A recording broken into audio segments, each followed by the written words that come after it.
In the suburbs of Belhaven, Greenwich, on the pleasant evening of October 30th, 1975, summer was in full swing.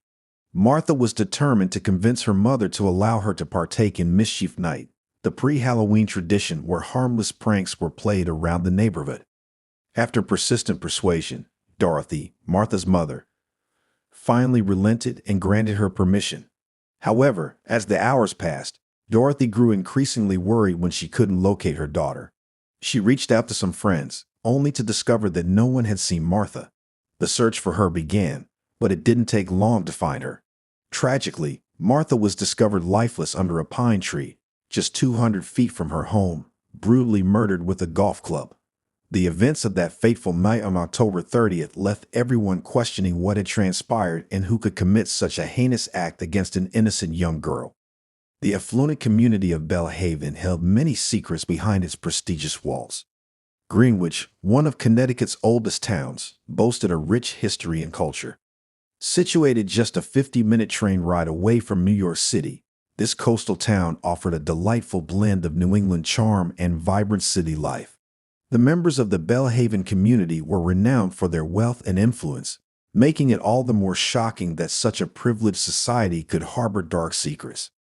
Martha Elizabeth Moxley, a social butterfly, was known for her outgoing and fun-loving nature.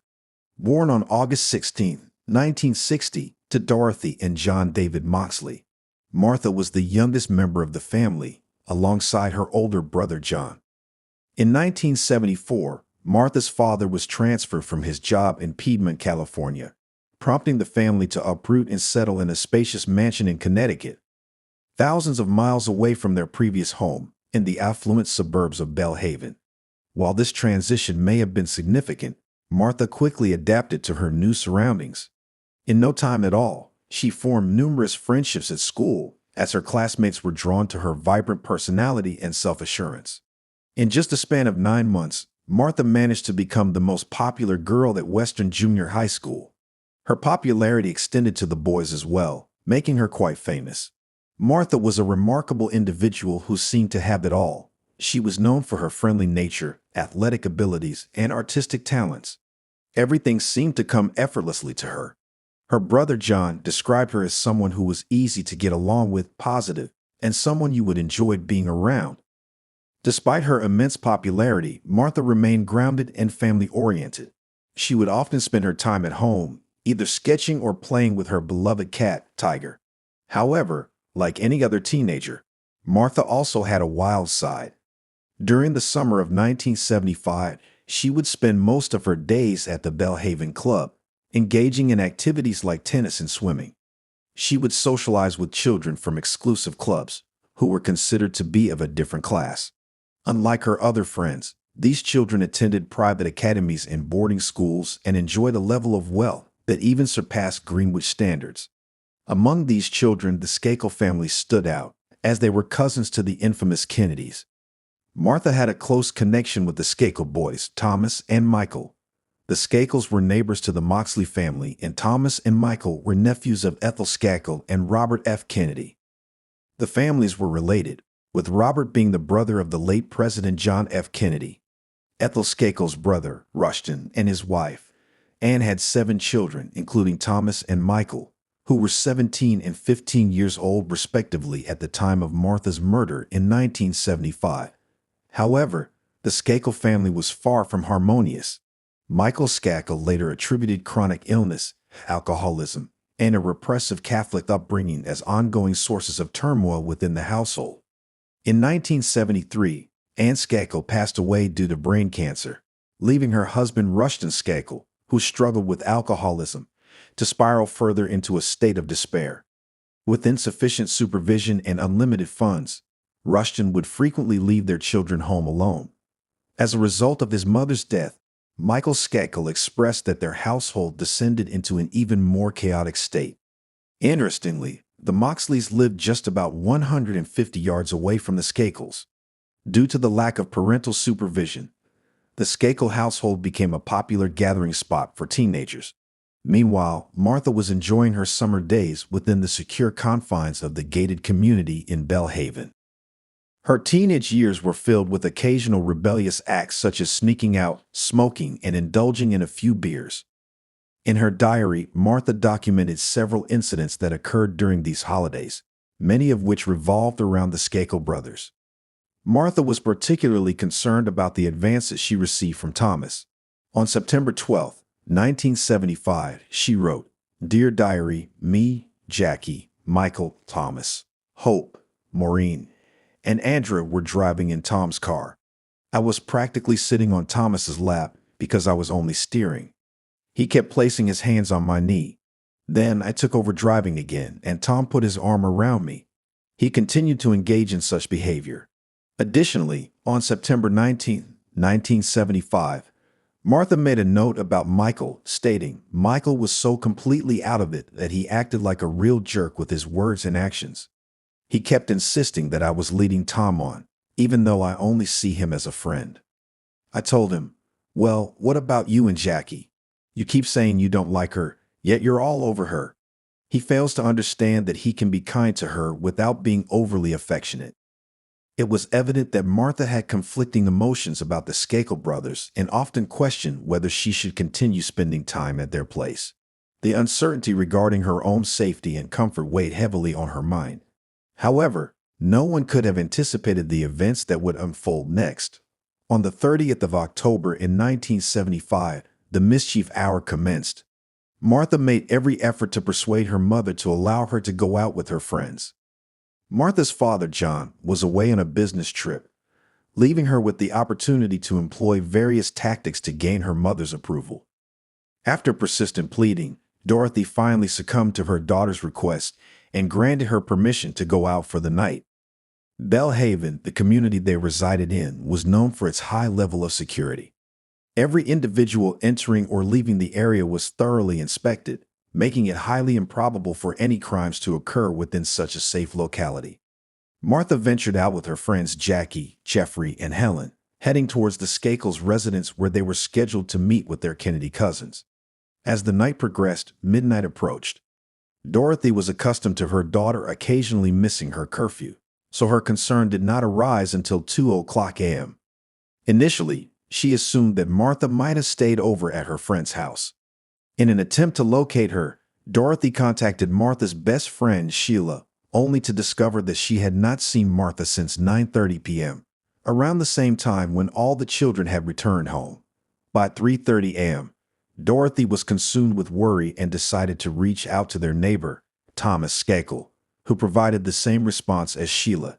At 3:35 a.m., Dorothy reluctantly gave up and contacted the police for assistance. The local Greenwich officers promptly arrived at the Moxley residence. After conducting a thorough search of the neighborhood alongside Dorothy, they found no signs of anything amiss. The officers reassured Dorothy and advised her to wait until morning. However, before departing, they disseminated Martha's information to nearby stations, urging them to remain vigilant for any sightings of her. Exhausted, Dorothy eventually fell asleep by the window, anxiously awaiting her daughter's return. The following morning, on October 31st, 1975, Dorothy hurriedly entered Martha's room, only to discover that her bed was empty. The authorities were once again summoned, and an unsettling sense of unease began to envelop her. She had a gut feeling that something was amiss. Dorothy refused to simply wait idly, so she made the decision to venture around the neighborhood accompanied by her son, John. The first place they decided to search was the Skakel residence. Despite living next door for 15 months, Dorothy had never set foot inside her neighbor's home. As she approached, their aggressive dog greeted her, leaving her quite shaken. Gathering her courage, she knocked on the door, and Michael, the younger Skakel brother, promptly answered. Dorothy inquired about Martha's whereabouts, but Michael informed her that Martha was not present and appeared to be in poor health. In fact, Dorothy suspected he might be hungover. Undeterred, Dorothy was determined to find some clue. She requested permission to inspect the camper parked outside, as she speculated that Martha might have fallen asleep there. However, her hopes were dashed when she discovered the camper to be empty. By this time, news of Martha's disappearance had spread throughout the community, prompting friends, neighbors, and the police to gather at Belhaven to search the premises.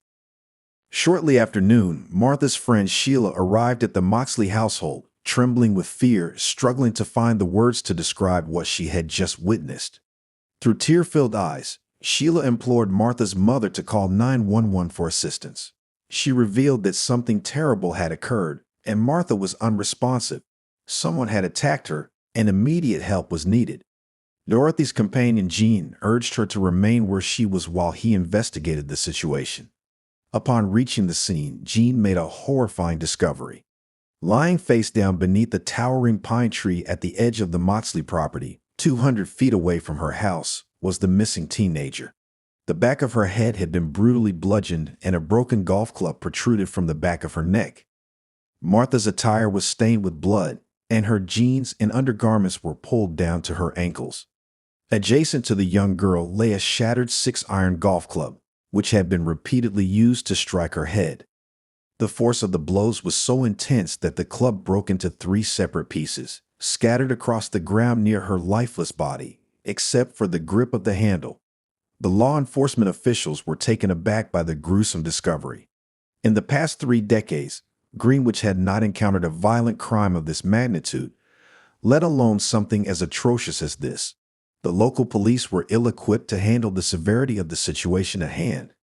Consequently, a team from the Connecticut County Station was assigned to conduct a thorough investigation. The forensic experts diligently collected as much evidence as possible from the crime scene, while Martha's body was sent for autopsy. The examination revealed no signs of sexual assault, with the primary cause of death being attributed to the blunt force trauma to her head.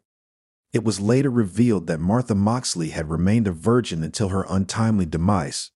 As the investigation progressed, the local police officers in Greenwich began compiling alibis from all known witnesses in order to establish an accurate timeline of events surrounding the homicide. The Skakel brothers were the first individuals on their list. Both boys were interrogated on the same day, during which they provided their respective alibis for the time of the murder. When questioned, Thomas Skakel informed the detectives that he had last seen Martha around 9:30 p.m. outside his residence. He claimed to have immediately gone inside after bidding her farewell, where he joined the family's new live-in tutor, Kenneth Littleton, to watch the movie The French Connection. Thomas later returned to his room to work on a school report about Abraham Lincoln, although his teachers denied assigning such a task. Eventually, Thomas underwent 2 polygraph tests. The first test yielded inconclusive results, but he successfully passed the second one. Michael Skakel informed detectives that he left his residence at approximately 9:15 p.m. and drove to his cousin Jimmy's house, returning around 11 o'clock p.m. The police harbored some doubts regarding Michael's account, but lacked concrete evidence to label him as a suspect in the case. 24-year-old Kenneth Littleton was also under investigation in the autumn of 1976. He informed the authorities that he heard noises outside the house between 9:30 and 10 o'clock p.m.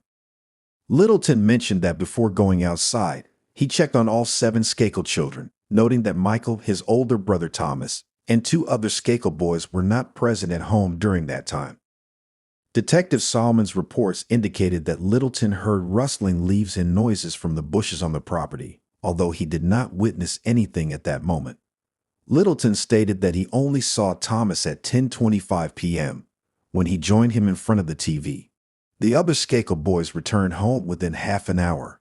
Littleton claimed to be unaware of Martha Moxley's identity, as it was his first night at the Skakels' residence. Despite failing multiple lie detector tests, Littleton was never formally charged in connection to the case. During the ongoing investigation, the police discovered 2 significant pieces of evidence.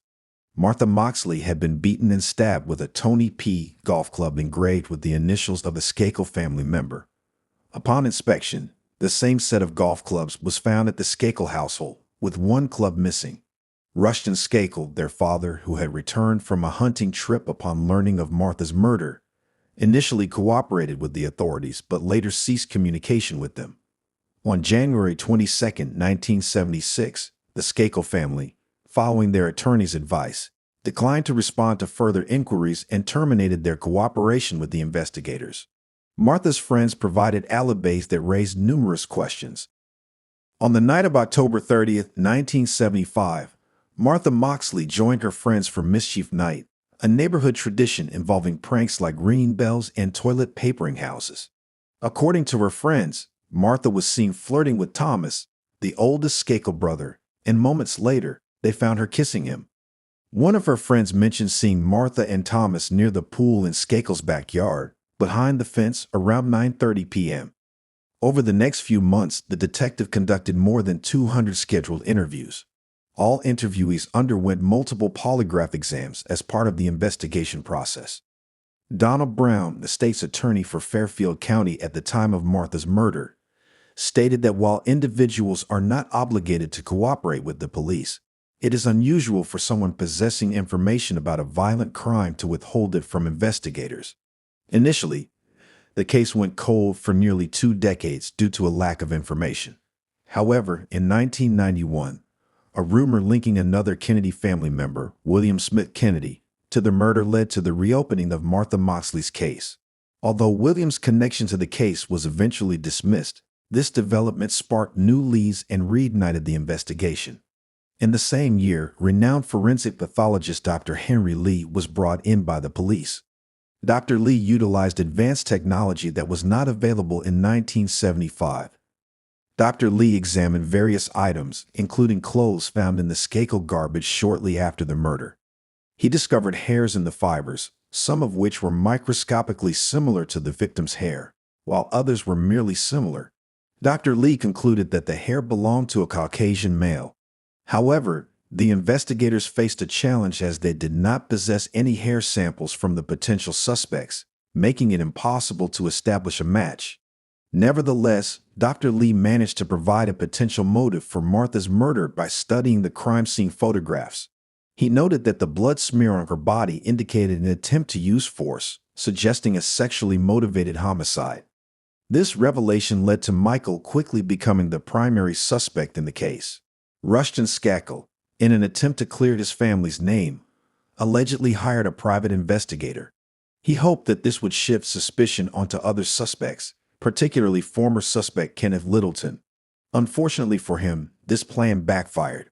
Private investigators Jim Murphy, a former FBI agent, and his assistant Willis Billy Krebs, a former NYPD lieutenant, became involved in the Martha Moxley case. During their interviews with Tom and Michael Skakel regarding their activities on the night of the murder, it was revealed that both boys had lied to the police. Thomas Skakel admitted that he had last seen Martha outside his house closer to 10 o'clock p.m., not 9:30 p.m. Additionally, Thomas and Martha engaged in inappropriate activity outside his home before he went back inside. According to Krebs, Thomas became emotional and started crying while confessing this, but his lawyer interrupted before he could say more. Meanwhile, Michael Skakel informed the investigator that he did not go to bed upon returning home from his cousin's house around 11 o'clock p.m. Instead, he had climbed a tree outside Martha Moxley's bedroom window and engaged in inappropriate activity. Author and journalist Dominic Dunn obtained the investigator's report and passed it on to State Inspector Frank Garr, who had previously worked as a detective on the case. Despite sharing his suspicions about Michael Skakel earlier, lack of information led to dismissal. This report provided new momentum to this theory. Leonard Levitt, an investigative reporter, covered the Moxley case in 1982 and also had a similar theory about Michael. He pointed out the absence of defense wounds, suggesting that the victim knew her attacker. Levitt believed that the repeated blows with a golf club indicated a crime of passion, implying a personal connection between the two. Levitt waited 20 years to report on Martha Moxley. The report revealed that both Thomas and Michael Skakel had made shocking admissions to the detectives. They confessed to lying to the police about their whereabouts on the night of the murder. Thomas claimed to have spent time with Martha after 9:30, engaging in a sexual act before leaving her around 10 o'clock. Levitt emphasized the inconsistencies in Thomas' story.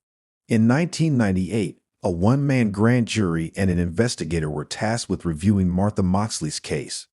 After examining the evidence, Judge George N. Thim concluded that there were sufficient grounds to charge Michael Skakel with her murder. Michael faced trial for Martha's murder in his late 30s, finally receiving justice after nearly 2 decades. He was convicted based on circumstantial evidence presented during the 3-week trial. Investigators had found a piece of the golf club, a 6-iron from a set that had belonged to Michael's mother. However, prosecutors lacked direct physical evidence linking Michael to the murder case. He insisted he was far away from the crime scene at his cousin's house, watching Monty Python's Flying Circus. Nevertheless, jurors later stated they were swayed by his incriminating statements and erratic behavior. Several former classmates of Skako testified during the trial. While at Eland School, a facility for troubled youths, Michael reportedly confessed to them about Martha's murder. One former schoolmate, Gregory Coleman, testified in a pre-trial hearing in June 2000 that Skako had told him, "I'm going to get away with murder. I am a Kennedy." Coleman also mentioned that Michael had claimed he tried to make advances towards a girl who did not reciprocate, leading him to commit the crime. However, Coleman passed away in August 2001 due to a heroin overdose and did not testify during Michael's murder trial in 2002. Michael had a troubled past, with rumors circulating about his time at Eland School. Despite the school owner's denial of any confession, numerous witnesses supported the claim. 2 former classmates from Eland School, including John D. Higgins, came forward as witnesses during the trial. Higgins described Michael's confession as tearful, dazed, and fragmented, with Michael only recalling bits and pieces of the crime. Gregory Coleman, the other witness, stated that Michael confidently declared he would escape punishment for Martha's murder due to his family name. Following Michael Skakel's imprisonment in August 2002, his cousin, Robert Kennedy Jr., became a staunch advocate for him. Kennedy firmly believed that his cousin was innocent and being falsely implicated for political reasons. In his interview with CBS 48 Hours, Kennedy expressed his certainty, saying, "I know Michael Skakel, and I know he didn't commit this crime." In 1997, Michael Skakel collaborated with ghostwriter Richard Hoffman to write his autobiography, titled Dead Man Talking: A Kennedy Cousin Comes Clean. During the trial, a particular recording played proved to be highly incriminating. Michael admitted that on the night of Martha's murder, he was intoxicated, had consumed marijuana, and experienced inappropriate urges.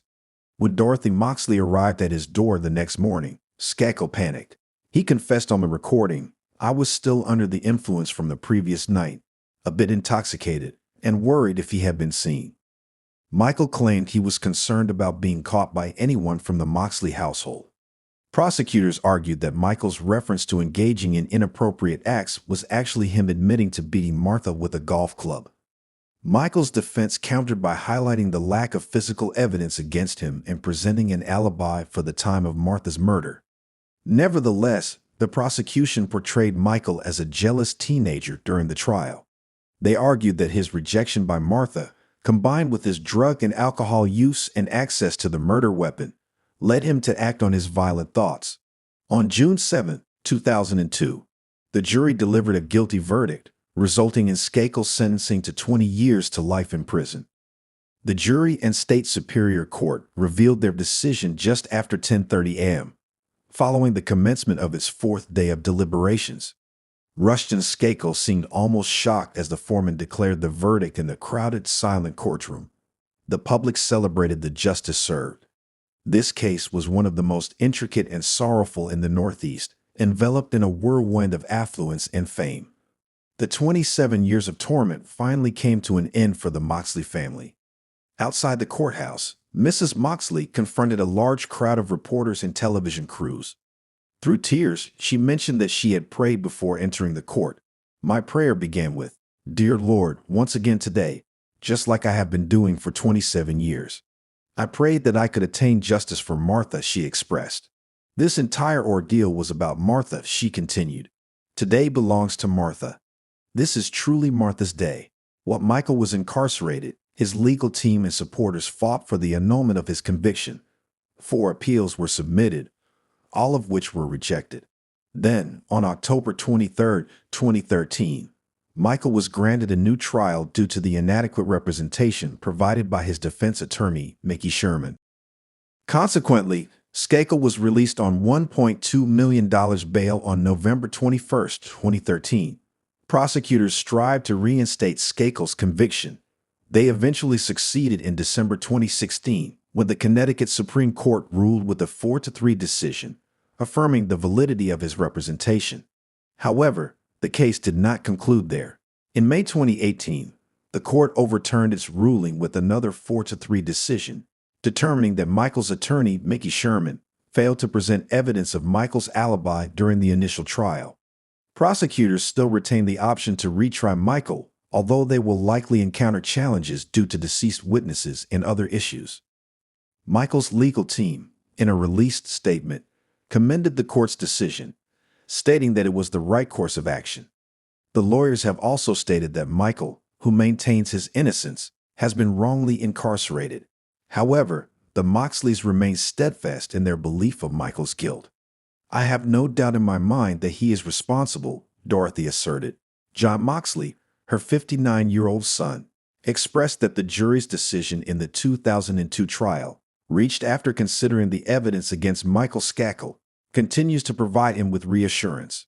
"We have a sense of comfort knowing what transpired," he stated. Currently 55 years old, Michael Skakel resides with his aunt in Westchester County, New York. He spends his days caring for his 15-year-old son, George, and striving to move forward from the trauma of his past conviction and imprisonment. He is legally obligated to seek permission from the court to travel outside of Connecticut or New York. "I wish to leave this nightmare behind so that I can start building a life with George, without this constant burden," he expressed in an email. "I lost 11 and a half years of my life. I missed out on George's entire childhood. I know I can never reclaim those years, but I consider myself fortunate to be able to spend time with George now." The death of Martha Moxley haunted the Greenwich community, her family, and friends for over 40 agonizing years. While many still believe that the verdict against Michael was fabricated, ultimately, a mother lost her daughter, and the state of Connecticut failed to deliver proper justice for Martha's death. Numerous individuals believe that Michael evaded punishment due to his connections and wealth. Martha's father, John David Moxley, fought for his daughter's justice until his death in 1988. Even to this day, the Kennedy family continues to be associated with the Martha Moxley case. Robert F. Kennedy Jr., who authored the book Framed, Why Michael Skakel Spent Over a Decade in Prison for a Murder He Didn't Commit in 2016, left Dorothy Moxley, Martha's 84-year-old mother, speechless with his publication. She mentioned that truth had never appeared so distorted and manipulated in her entire life. Despite this, she remained convinced that Michael was responsible for her child's death.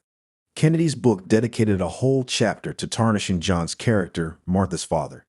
He cast doubt on his whereabouts on the night of the murder and made several accusations against the Moxley family.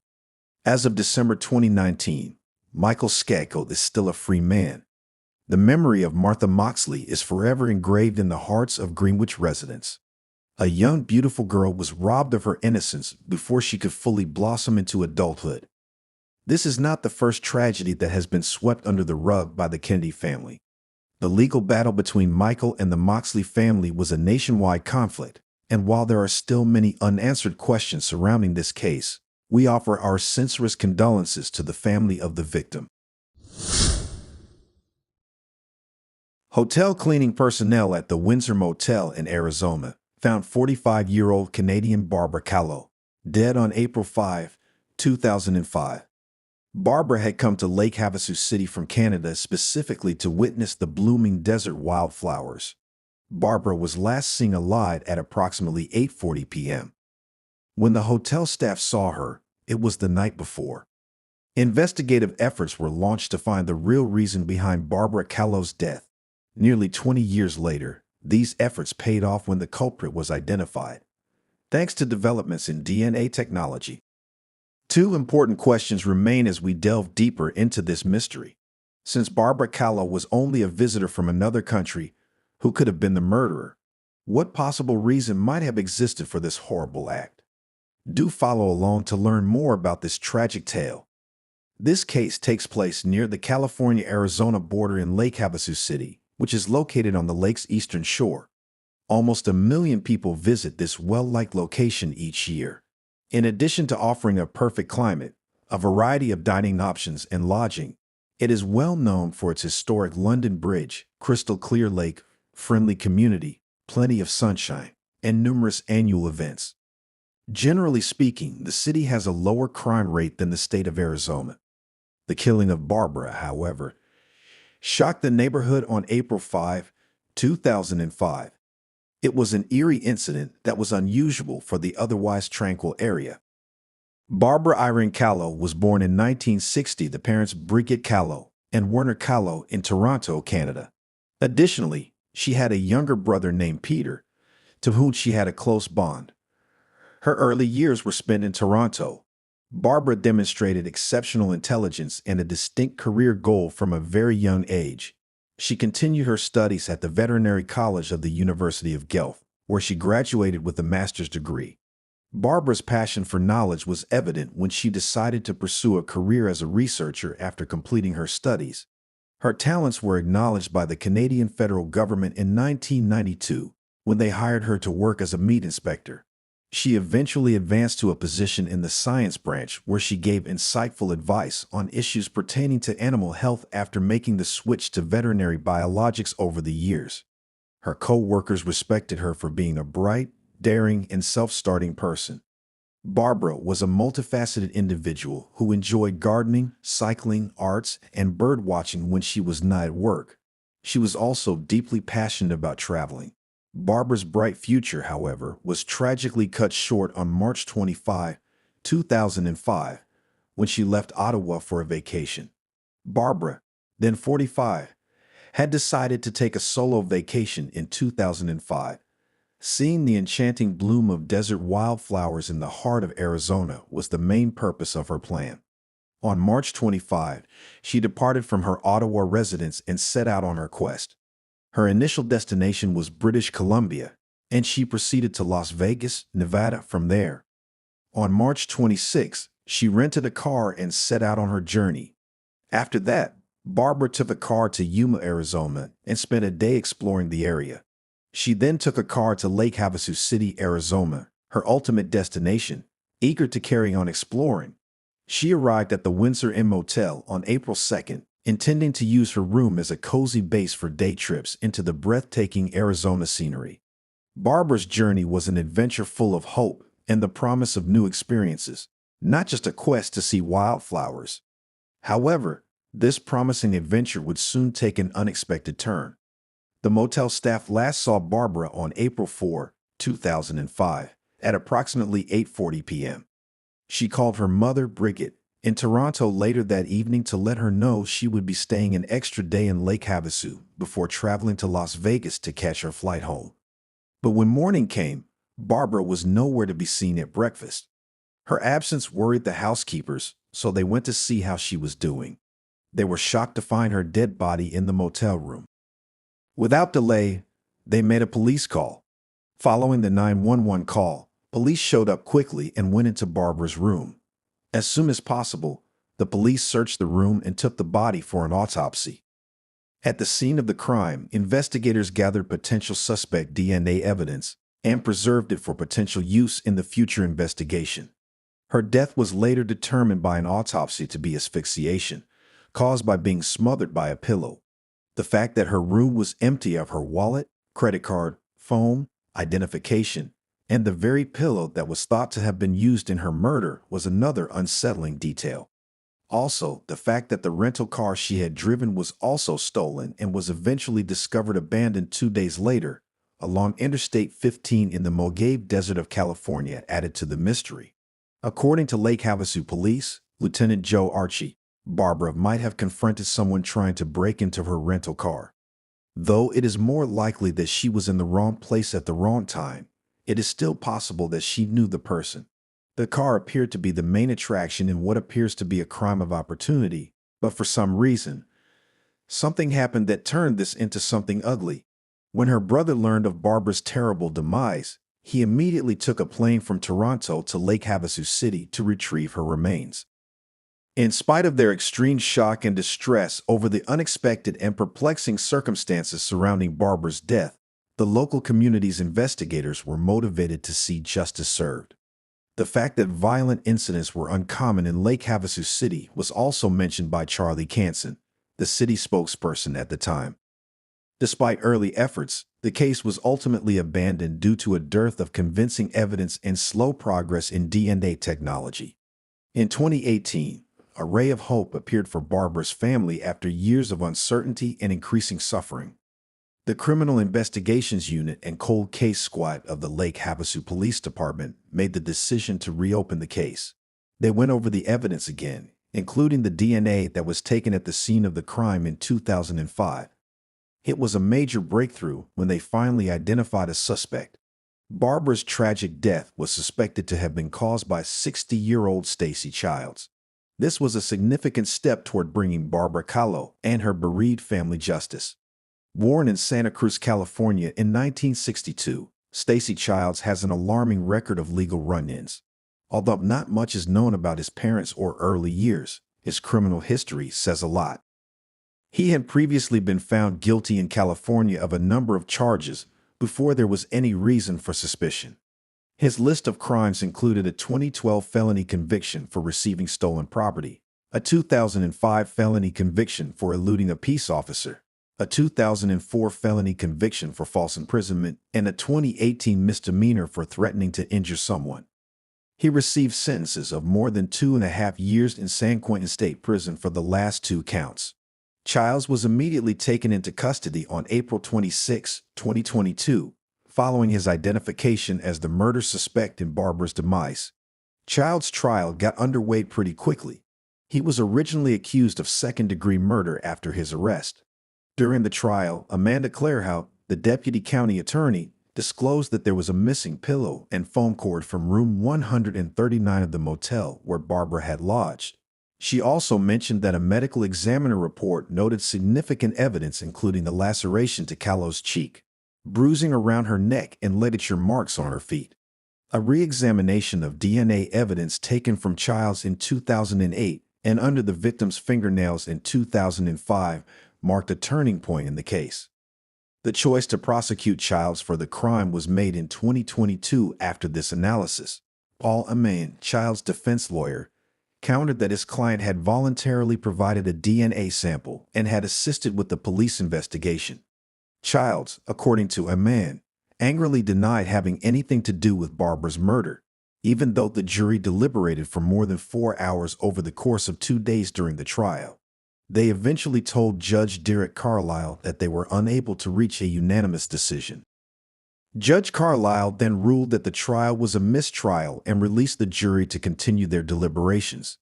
Amanda Clairhout, the deputy county attorney, declared she intended to retry Childs after the mistrial. But the judge stepped in and ordered a quibble verdict, which allowed Childs to be released from the adult detention facility. Ultimately, Stacy Childs was freed from detention. Though his future remained uncertain, he continued to deny any involvement in Barbara's murder. For her family, the loss of the free-spirited Barbara remains a great burden. Her neighbors and friends were still missing the compassionate person she was when she was not around. Even after Childs was found not guilty, there are unanswered questions regarding who might have killed her and how the DNA evidence connected to Childs. This case is shrouded in uncertainty, so the Callow family is left searching for answers. Those who knew Barbara recall her as independent, adventurous, and full of life. They also recall her as having a strong desire to travel and take in the beauty of the world. Her mother can still clearly recall the day of the trip. She said she claimed to have taken a trip to see the blooming cacti and white flowers. California was supposed to have an incredible year for bloom because of the rain. Her neighbor recalled her saying she just wanted to go for a rest and just be quiet. She had no one with her, but she was a very friendly person. While the family was unable to have back their loved one, they believed that the police apprehending the perpetrator was a step toward healing. Despite his acquittal, the family continues to seek answers and mourns the untimely death of their beloved daughter. Barbara Callow's case is tragic and complicated. The outcome of the case is marked by uncertainty because it is still unresolved, and the truth about Barbara Callow's death remains elusive. However, such cases highlight the complexities and challenges of solving cold cases, as well as the importance of advances in forensic technology. It also emphasizes the importance of justice and closure for victims' families and the community. Let us now hear your thoughts on this case. What potential obstacles do you believe the prosecution and defense faced during Stacey Child's trial? And how might these have influenced the outcome? Do you believe there is hope for a resolution in cold cases like Barbara Callow's in the future, given advancements in forensic technology and DNA analysis? Or are there constraints that could prevent justice from being served?